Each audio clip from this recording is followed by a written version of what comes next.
हर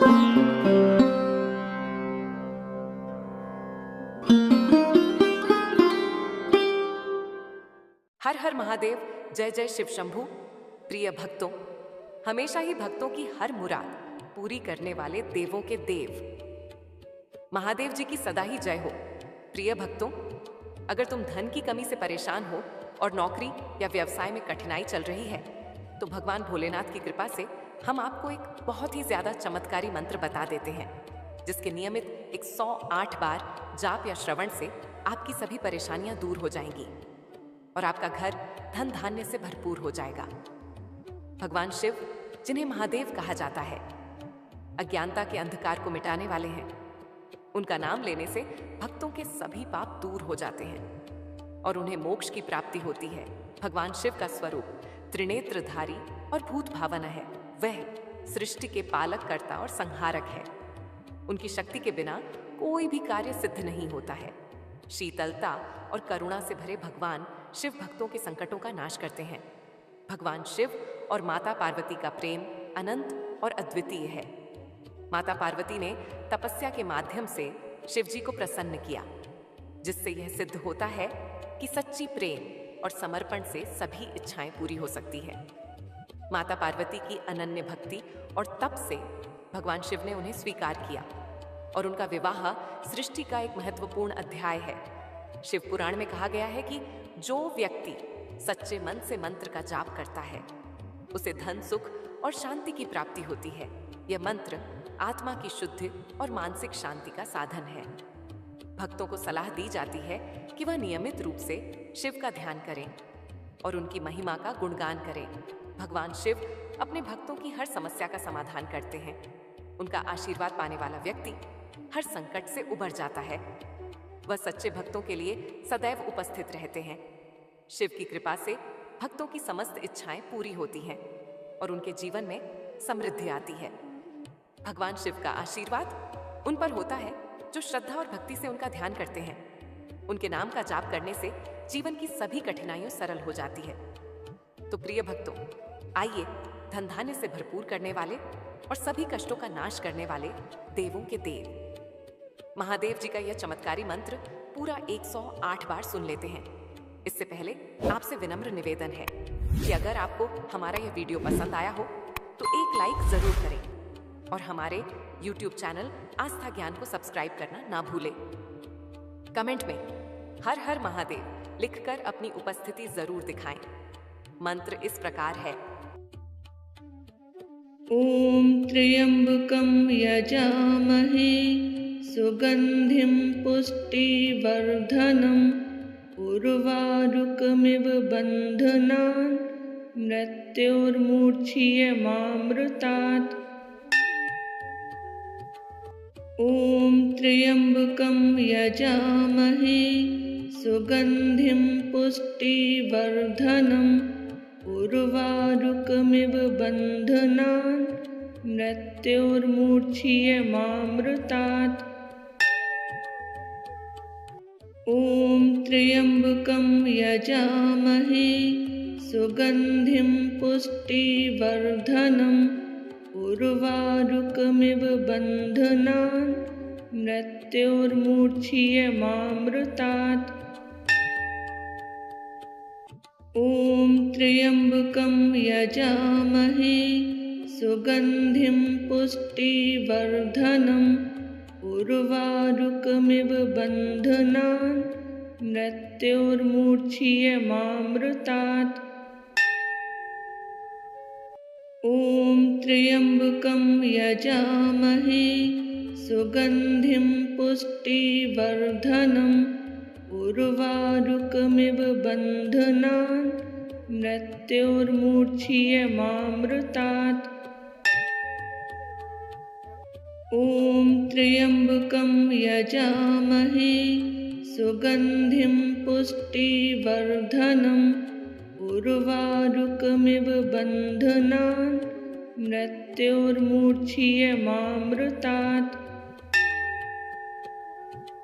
ओम त्र्यंबकं यजामहे सुगंधिं पुष्टिवर्धनम् उर्वारुकमिव बन्धनान् मृत्योर्मुच्यमामृतात्।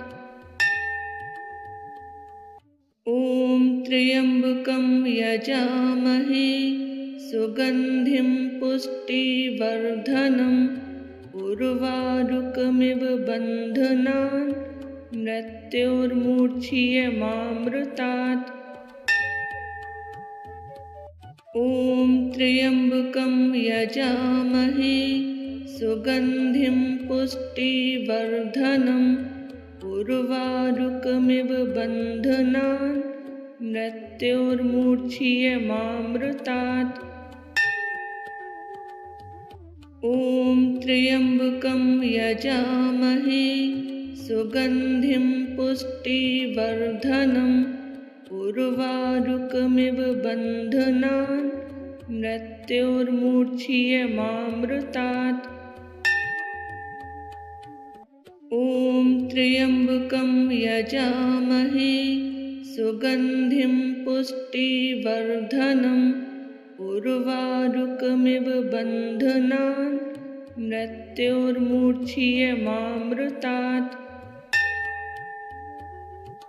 ॐ त्र्यम्बकं यजामहे सुगन्धिं पुष्टिवर्धनम् उर्वारुकमिव बन्धनान् मृत्योर्मुच्यमामृतात्। ॐ त्र्यम्बकं यजामहे सुगन्धिं पुष्टिवर्धनम् उर्वारुकमिव बन्धनान् मृत्योर्मुच्यमामृतात्। ॐ त्र्यम्बकं यजामहे सुगन्धिं पुष्टिवर्धनम् उर्वारुकमिव बन्धनान् मृत्योर्मुच्यमामृतात्। ॐ त्र्यम्बकं यजामहे सुगन्धिं पुष्टिवर्धनम् उर्वारुकमिव बन्धनान् मृत्योर्मुच्यमामृतात्। ॐ त्र्यम्बकं यजामहे सुगन्धिं पुष्टिवर्धनम् उर्वारुकमिव बन्धनान् मृत्योर्मुच्यमामृतात्। ॐ त्र्यम्बकं यजामहे सुगन्धिं पुष्टिवर्धनम् उर्वारुकमिव बन्धनान् मृत्योर्मुच्यमामृतात्। ॐ त्र्यम्बकं यजामहे सुगन्धिं पुष्टिवर्धनम् उर्वारुकमिव बन्धनान् मृत्योर्मुच्यमामृतात्। ॐ त्र्यम्बकं यजामहे सुगन्धिं पुष्टिवर्धनम् उर्वारुकमिव बन्धनान् मृत्योर्मुच्यमामृतात्। ॐ त्र्यम्बकं यजामहे सुगन्धिं पुष्टिवर्धनम् उर्वारुकमिव बन्धनान् मृत्योर्मुच्यमामृतात्। ॐ त्र्यम्बकं यजामहे सुगन्धिं पुष्टिवर्धनम् उर्वारुकमिव बन्धनान् मृत्योर्मुच्यमामृतात्। ॐ त्र्यम्बकं यजामहे सुगन्धिं पुष्टिवर्धनम् उर्वारुकमिव बन्धनान् मृत्योर्मुच्यमामृतात्। ॐ त्र्यम्बकं यजामहे सुगन्धिं पुष्टिवर्धनम् उर्वारुकमिव बन्धनान् मृत्योर्मुक्षीयमामृतात्। ॐ त्र्यम्बकं यजामहे सुगन्धिं पुष्टिवर्धनम् उर्वारुकमिव बन्धनान् मृत्योर्मुक्षीयमामृतात्। ॐ त्र्यम्बकं यजामहे सुगन्धिं पुष्टिवर्धनम् उर्वारुकमिव बन्धनान् मृत्योर्मुक्षीयमामृतात्।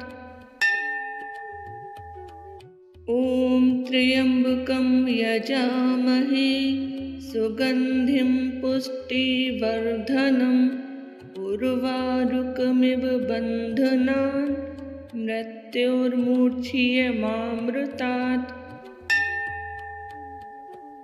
ॐ त्र्यम्बकं यजामहे सुगन्धिं पुष्टिवर्धनम् उर्वारुकमिव बन्धनान् मृत्योर्मुक्षीयमामृतात्। ॐ त्र्यम्बकं यजामहे सुगन्धिं पुष्टिवर्धनम् उर्वारुकमिव बन्धनान् मृत्योर्मुक्षीयमामृतात्। ॐ त्र्यम्बकं यजामहे सुगन्धिं पुष्टिवर्धनम् उर्वारुकमिव बन्धनान् मृत्योर्मुक्षीयमामृतात्। ॐ त्र्यम्बकं यजामहे सुगन्धिं पुष्टिवर्धनम् उर्वारुकमिव बन्धनान् मृत्योर्मुक्षीयमामृतात्। ॐ त्र्यम्बकं यजामहे सुगन्धिं पुष्टिवर्धनम् उर्वारुकमिव बन्धनान् मृत्योर्मुक्षीयमामृतात्। ॐ त्र्यम्बकं यजामहे सुगन्धिं पुष्टिवर्धनम् उर्वारुकमिव बन्धनान् मृत्योर्मुक्षीयमामृतात्। ॐ त्र्यम्बकं यजामहे सुगन्धिं पुष्टिवर्धनम् उर्वारुकमिव बन्धनान् मृत्योर्मुक्षीयमामृतात्। ॐ त्र्यम्बकं यजामहे सुगन्धिं पुष्टिवर्धनम् उर्वारुकमिव बन्धनान् मृत्योर्मुक्षीयमामृतात्। ॐ त्र्यम्बकं यजामहे सुगन्धिं पुष्टिवर्धनम् उर्वारुकमिव बन्धनान् मृत्योर्मुक्षीयमामृतात्।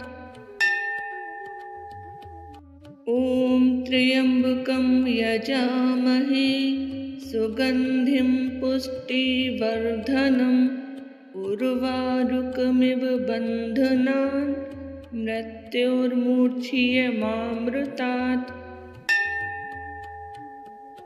ॐ त्र्यम्बकं यजामहे सुगन्धिं पुष्टिवर्धनम् उर्वारुकमिव बन्धनान् मृत्योर्मुक्षीयमामृतात्।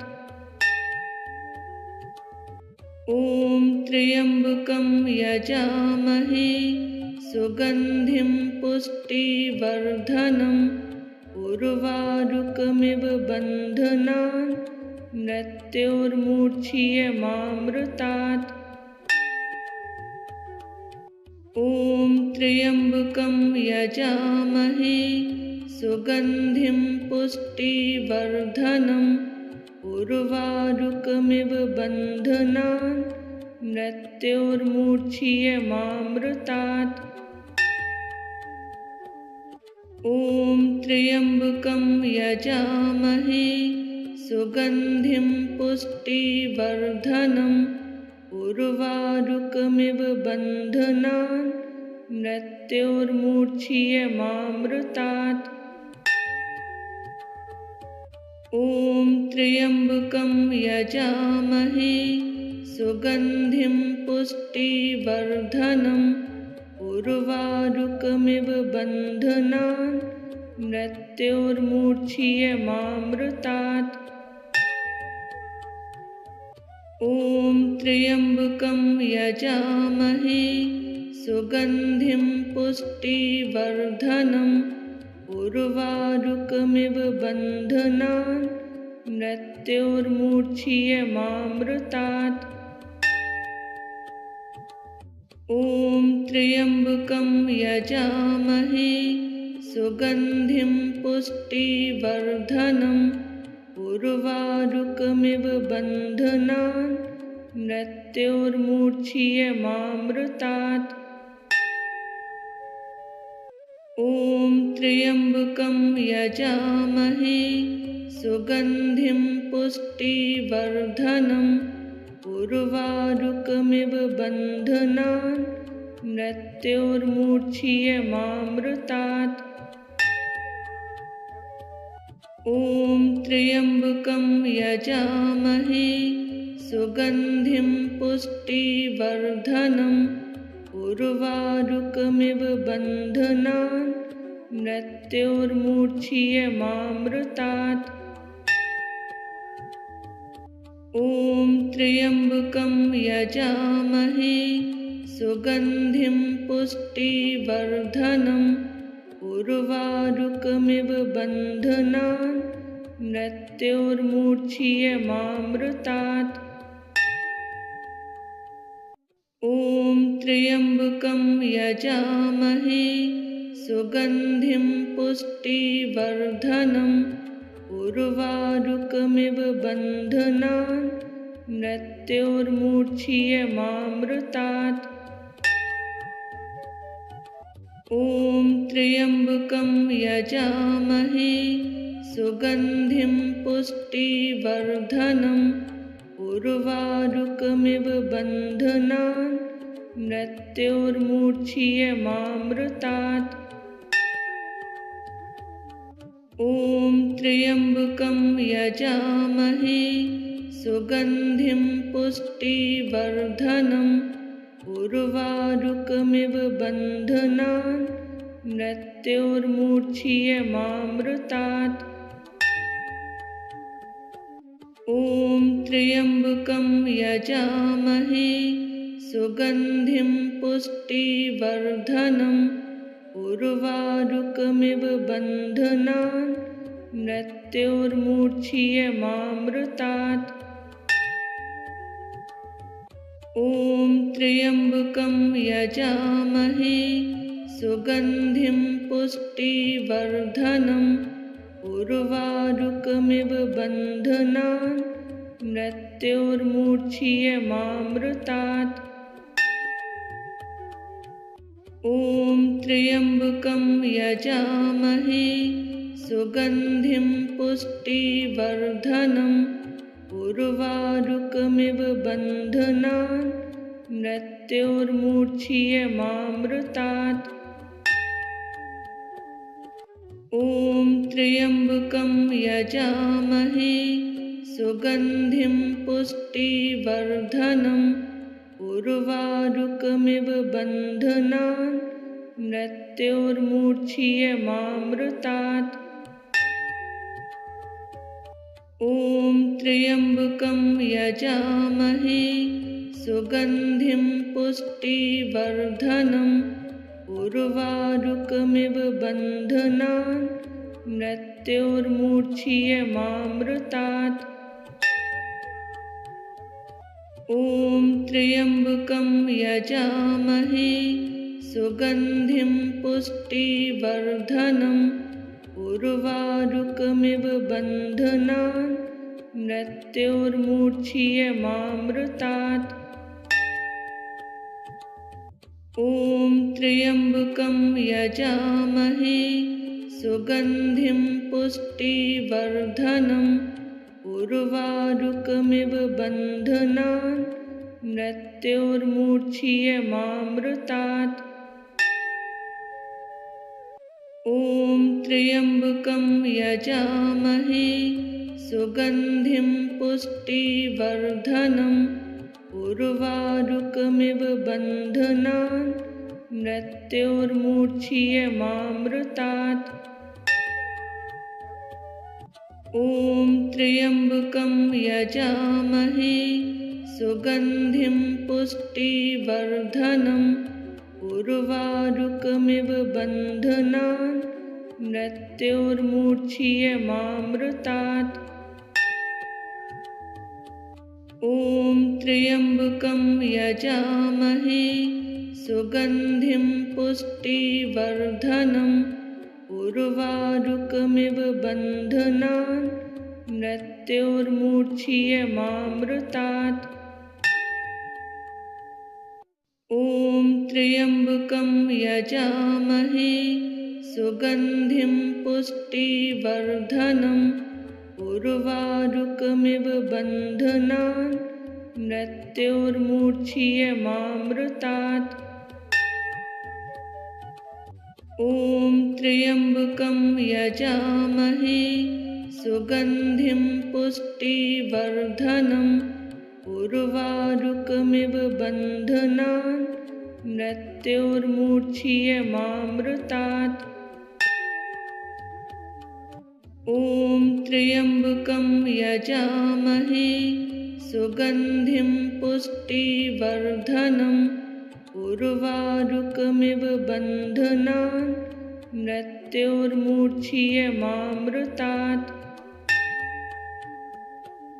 ॐ त्र्यम्बकं यजामहे सुगन्धिं पुष्टिवर्धनम् उर्वारुकमिव बन्धनान् मृत्योर्मुच्यमामृतात्। ॐ त्र्यम्बकं यजामहे सुगन्धिं पुष्टिवर्धनम् उर्वारुकमिव बन्धनान् मृत्योर्मुच्यमामृतात्। ॐ त्र्यम्बकं यजामहे सुगन्धिं पुष्टिवर्धनम् उर्वारुकमिव बन्धनान् मृत्योर्मुच्यमामृतात्। ॐ त्र्यम्बकं यजामहे सुगन्धिं पुष्टिवर्धनम् उर्वारुकमिव बन्धनान् मृत्योर्मुच्यमामृतात्। ॐ त्र्यम्बकं यजामहे सुगन्धिं पुष्टिवर्धनम् उर्वारुकमिव बन्धनान् मृत्योर्मुच्यमामृतात्। ॐ त्र्यम्बकं यजामहे सुगन्धिं पुष्टिवर्धनम् उर्वारुकमिव बन्धनान् मृत्योर्मुच्यमामृतात्। ॐ त्र्यम्बकं यजामहे सुगन्धिं पुष्टिवर्धनम् उर्वारुकमिव बन्धनान् मृत्योर्मुच्यमामृतात्।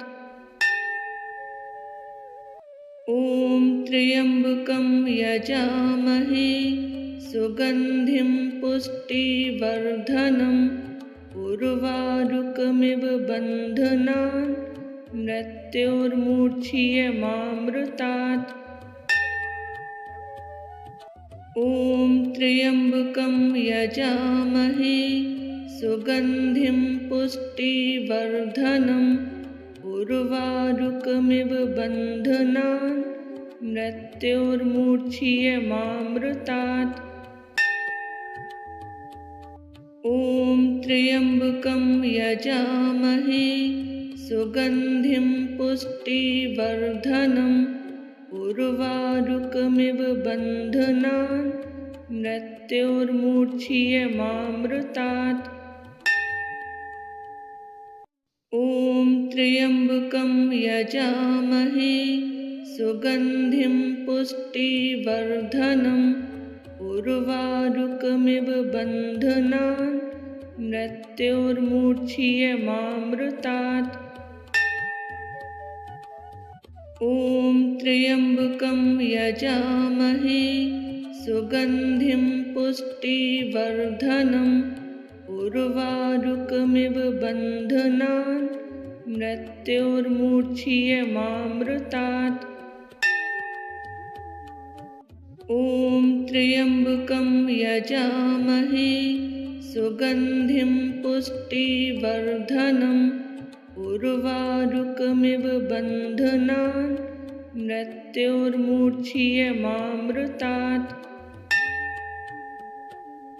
ॐ त्र्यम्बकं यजामहे सुगन्धिं पुष्टिवर्धनम् उर्वारुकमिव बन्धनान् मृत्योर्मुच्यमामृतात्। ॐ त्र्यम्बकं यजामहे सुगन्धिं पुष्टिवर्धनम् उर्वारुकमिव बन्धनान् मृत्योर्मुच्यमामृतात्। ॐ त्र्यम्बकं यजामहे सुगन्धिं पुष्टिवर्धनम् उर्वारुकमिव बन्धनान् मृत्योर्मुच्यमामृतात्। ॐ त्र्यम्बकं यजामहे सुगन्धिं पुष्टिवर्धनम् उर्वारुकमिव बन्धनान् मृत्योर्मुच्यमामृतात्। ॐ त्र्यम्बकं यजामहे सुगन्धिं पुष्टिवर्धनम् उर्वारुकमिव बन्धनान् मृत्योर्मुच्यमामृतात्। ॐ त्र्यम्बकं यजामहे सुगन्धिं पुष्टिवर्धनम् उर्वारुकमिव बन्धनान् मृत्योर्मुच्यमामृतात्।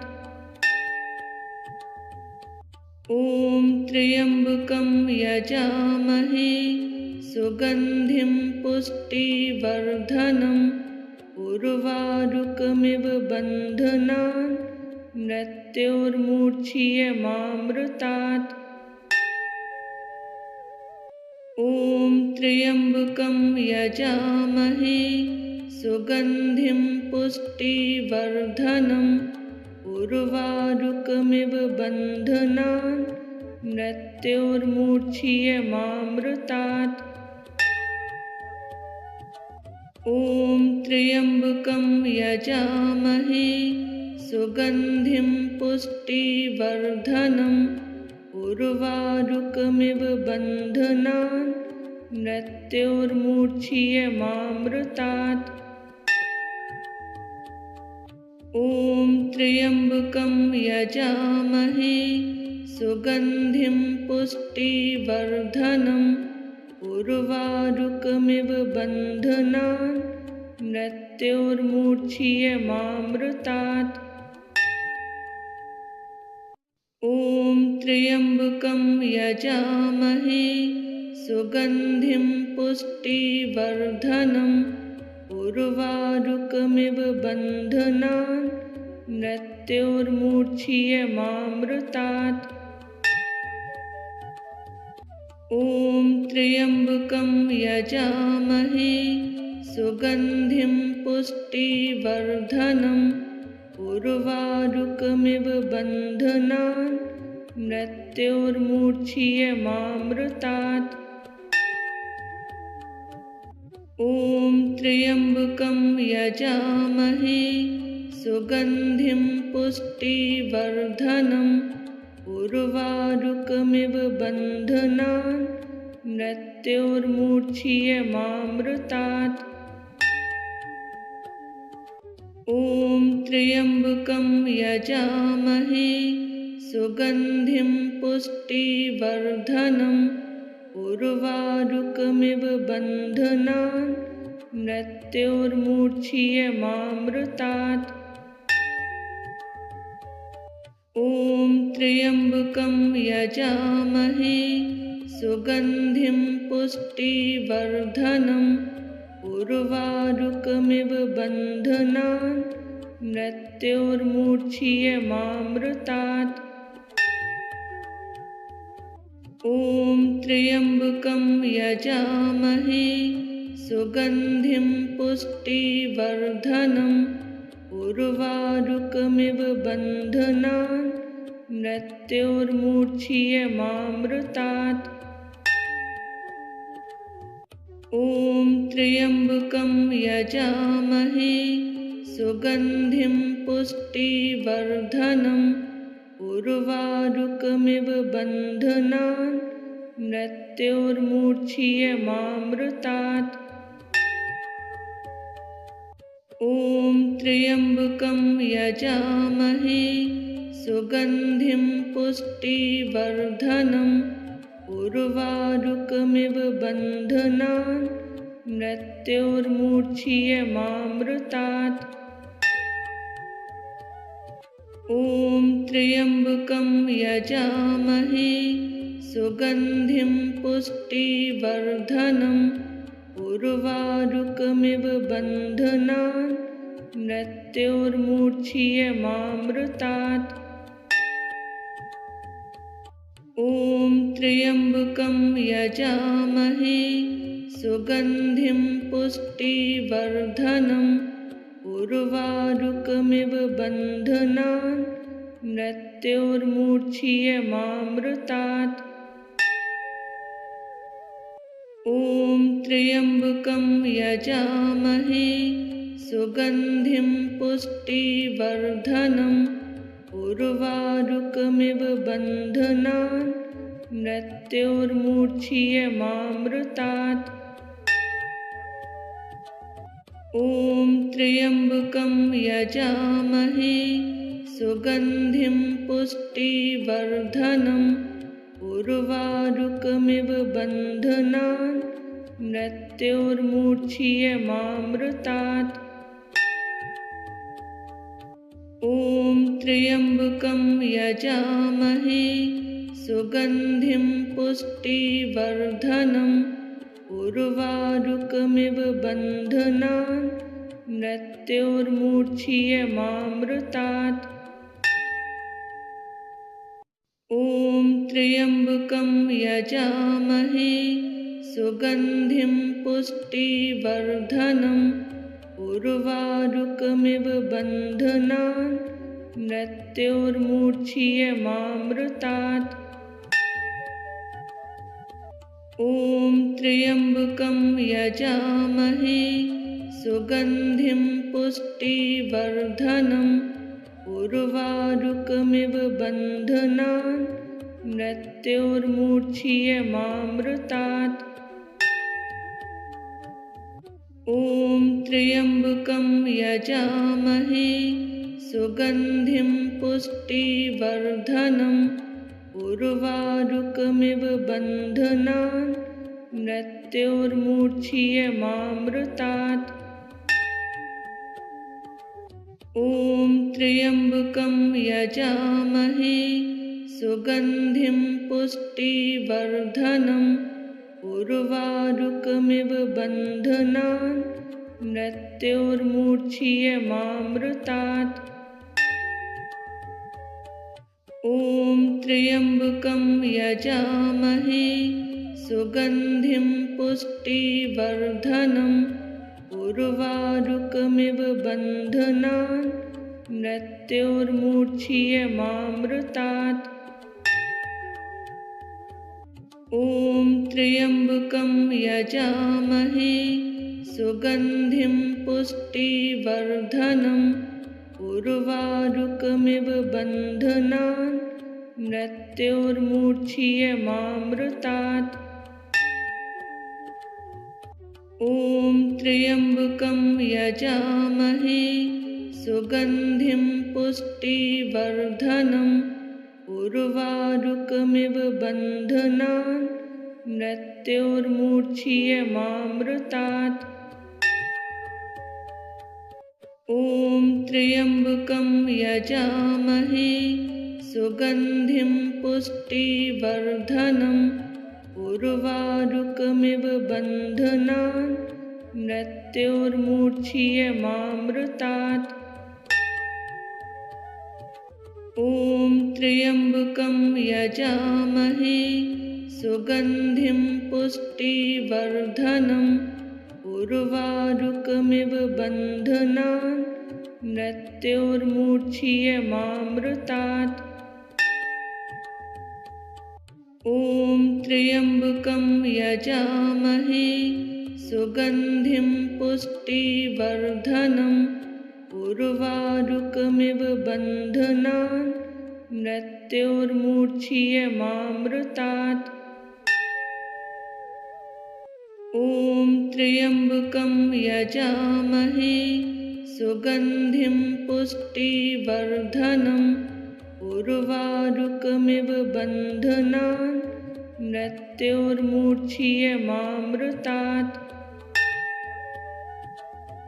ॐ त्र्यम्बकं यजामहे सुगन्धिं पुष्टिवर्धनम् उर्वारुकमिव बन्धनान् मृत्योर्मुच्यमामृतात्।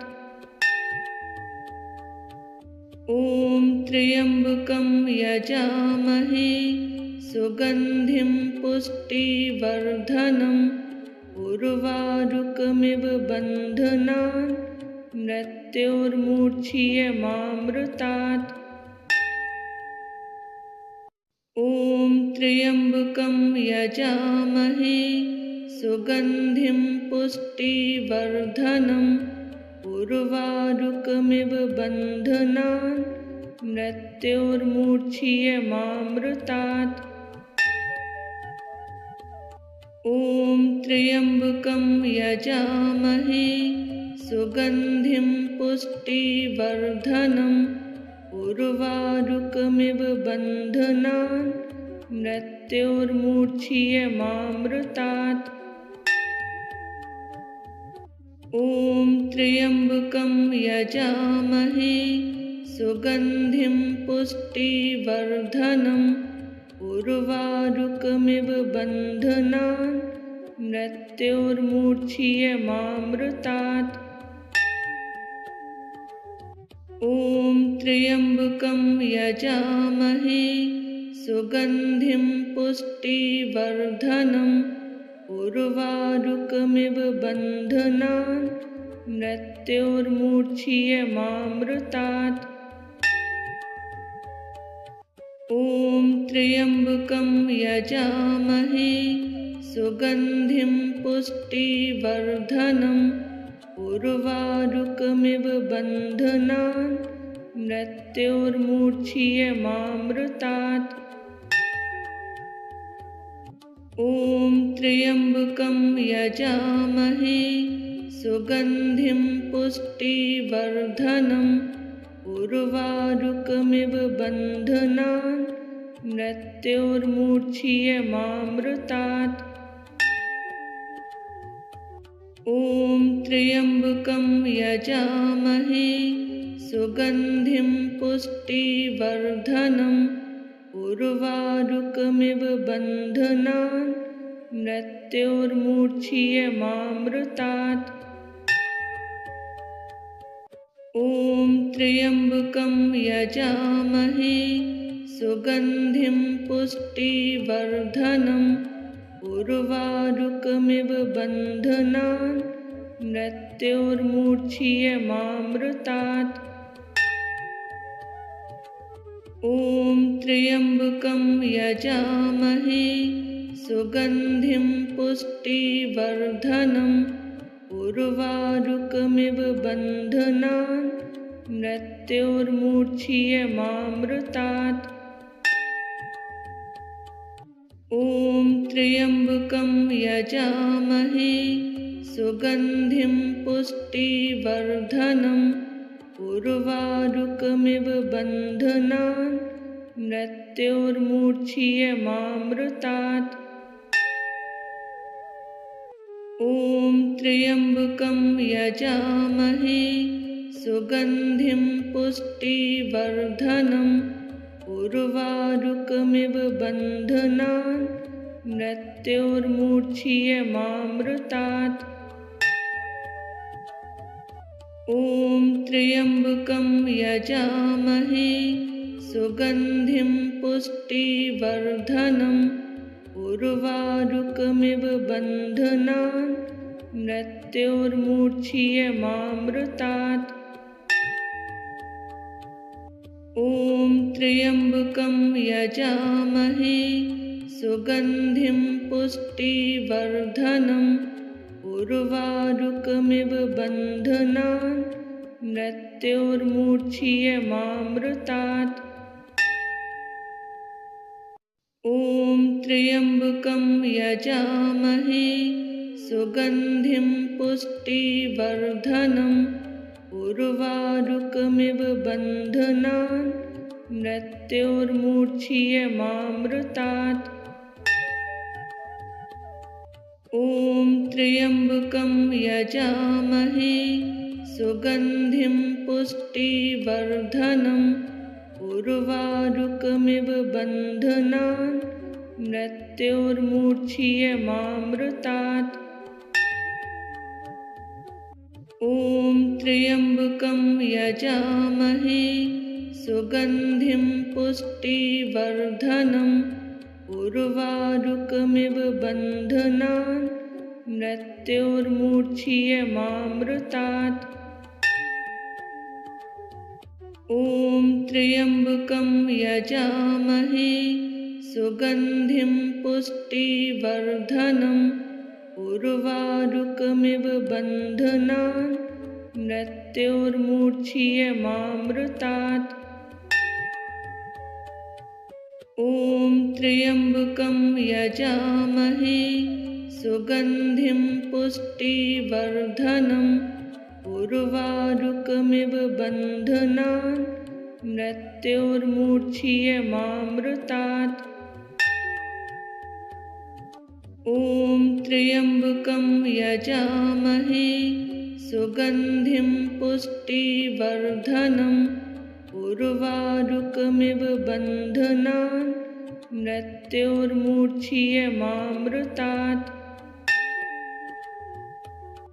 ॐ त्र्यम्बकं यजामहे सुगन्धिं पुष्टिवर्धनम् उर्वारुकमिव बन्धनान् मृत्योर्मुच्यमामृतात्। ॐ त्र्यम्बकं यजामहे सुगन्धिं पुष्टिवर्धनम् उर्वारुकमिव बन्धनान् मृत्योर्मुच्यमामृतात्। ॐ त्र्यम्बकं यजामहे सुगन्धिं पुष्टिवर्धनम् उर्वारुकमिव बन्धनान् मृत्योर्मुच्यमामृतात्। ॐ त्र्यम्बकं यजामहे सुगन्धिं पुष्टिवर्धनम् उर्वारुकमिव बन्धनान् मृत्योर्मुच्यमामृतात्। ॐ त्र्यम्बकं यजामहे सुगन्धिं पुष्टिवर्धनम् उर्वारुकमिव बन्धनान् मृत्योर्मुच्यमामृतात्। ॐ त्र्यम्बकं यजामहे सुगन्धिं पुष्टिवर्धनम् उर्वारुकमिव बन्धनान् मृत्योर्मुच्यमामृतात्। ॐ त्र्यम्बकं यजामहे सुगन्धिं पुष्टिवर्धनम् उर्वारुकमिव बन्धनान् मृत्योर्मुच्यमामृतात्। ॐ त्र्यम्बकं यजामहे सुगन्धिं पुष्टिवर्धनम् उर्वारुकमिव बन्धनान् मृत्योर्मुच्यमामृतात्।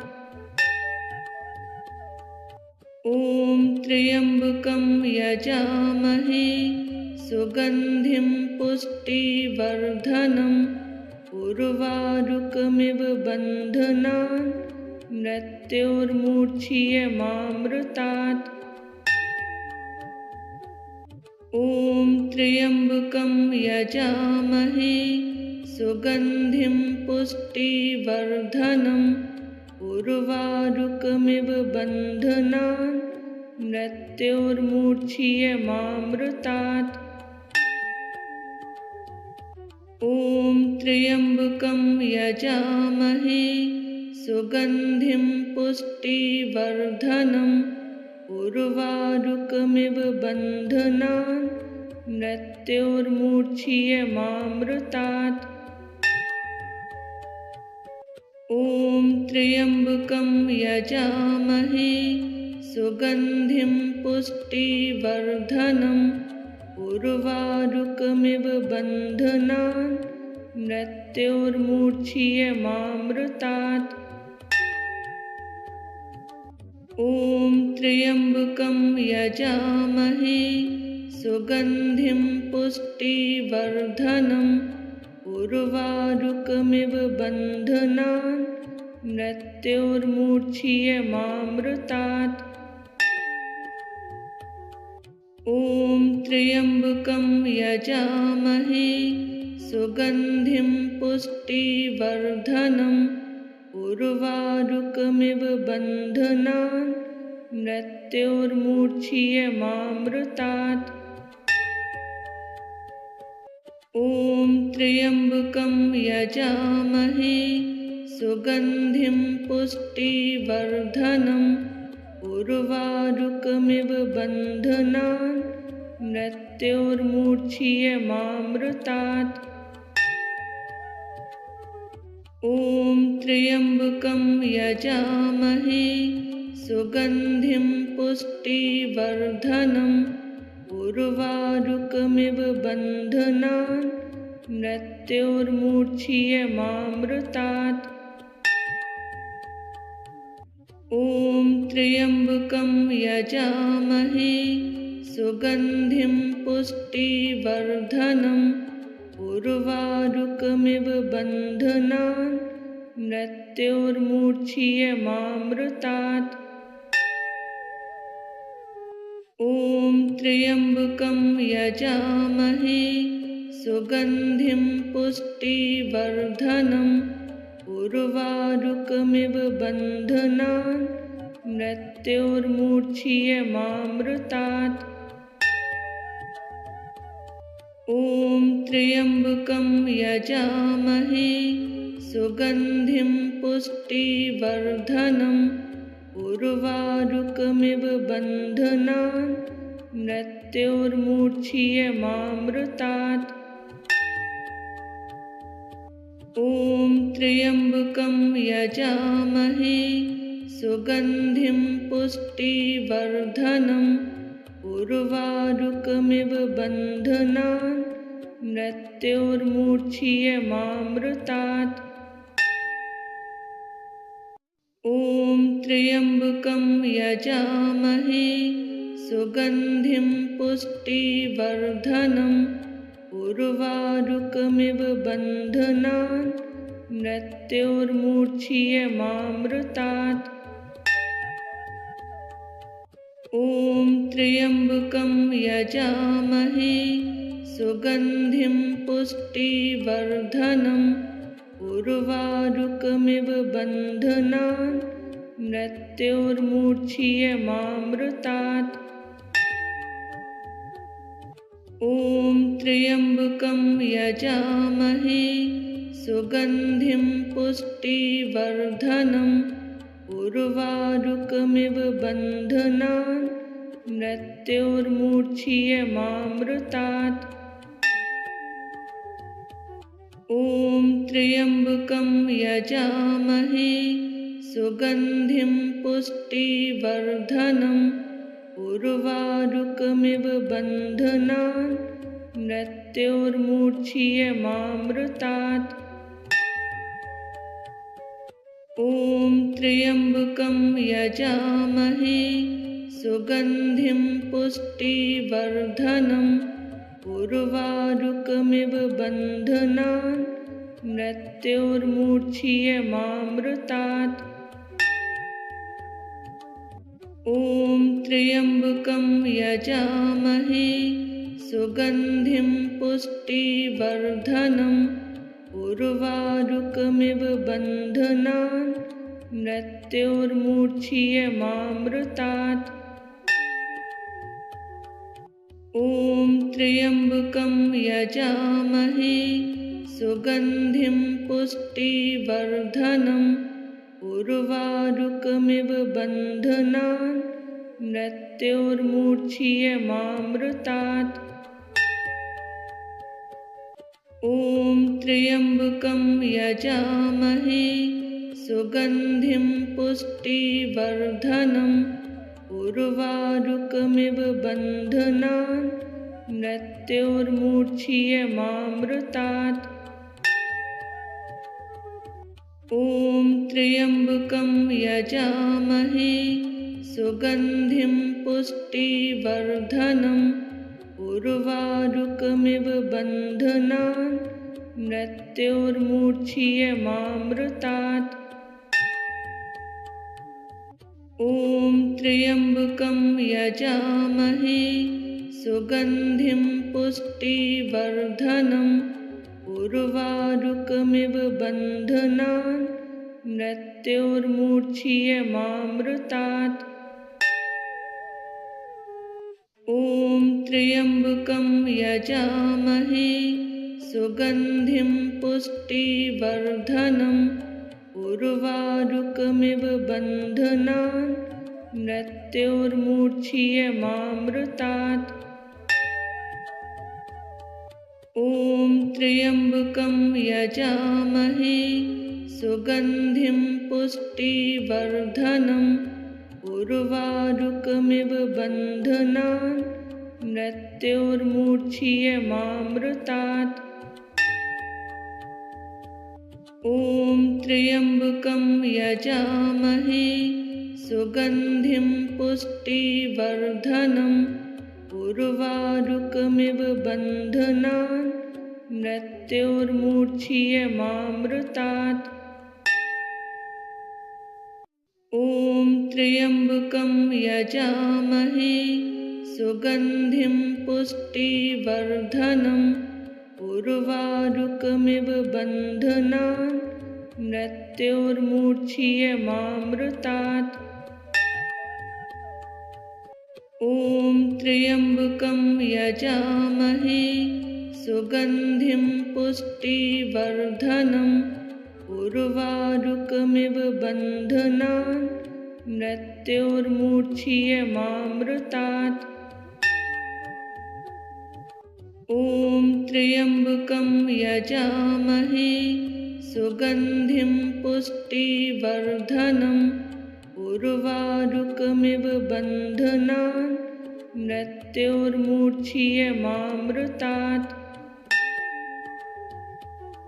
ॐ त्र्यम्बकं यजामहे सुगन्धिं पुष्टिवर्धनम् उर्वारुकमिव बन्धनान् मृत्योर्मुच्यमामृतात्। ॐ त्र्यम्बकं यजामहे सुगन्धिं पुष्टिवर्धनम् उर्वारुकमिव बन्धनान् मृत्योर्मुच्यमामृतात्। ॐ त्र्यम्बकं यजामहे सुगन्धिं पुष्टिवर्धनम् उर्वारुकमिव बन्धनान् मृत्योर्मूर्च्छियमामृतात्।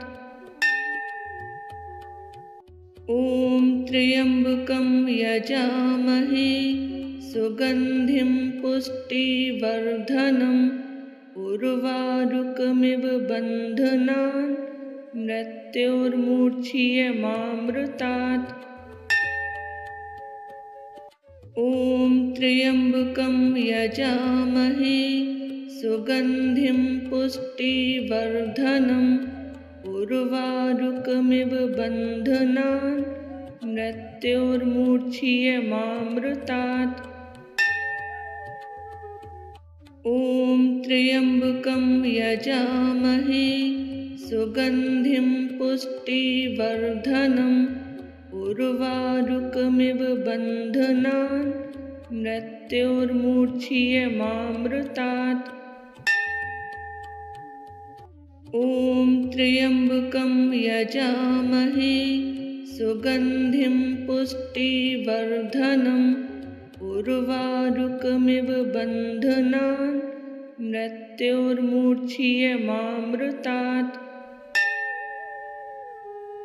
ॐ त्र्यम्बकं यजामहे सुगन्धिं पुष्टिवर्धनम् उर्वारुकमिव बन्धनान् मृत्योर्मूर्च्छियमामृतात्।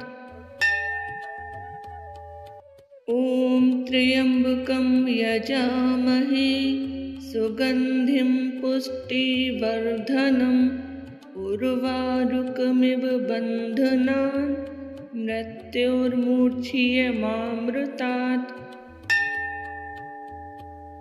ॐ त्र्यम्बकं यजामहे सुगन्धिं पुष्टिवर्धनम् उर्वारुकमिव बन्धनान् मृत्योर्मूर्च्छियमामृतात्। ॐ त्र्यम्बकं यजामहे सुगन्धिं पुष्टिवर्धनम् उर्वारुकमिव बन्धनान् मृत्योर्मूर्च्छियमामृतात्। ॐ त्र्यम्बकं यजामहे सुगन्धिं पुष्टिवर्धनम् उर्वारुकमिव बन्धनान् मृत्योर्मूर्च्छियमामृतात्। ॐ त्र्यम्बकं यजामहे सुगन्धिं पुष्टिवर्धनम् उर्वारुकमिव बन्धनान् मृत्योर्मूर्च्छियमामृतात्। ॐ त्र्यम्बकं यजामहे सुगन्धिं पुष्टिवर्धनम् उर्वारुकमिव बन्धनान् मृत्योर्मूर्च्छियमामृतात्। ॐ त्र्यम्बकं यजामहे सुगन्धिं पुष्टिवर्धनम् उर्वारुकमिव बन्धनान् मृत्योर्मूर्च्छियमामृतात्।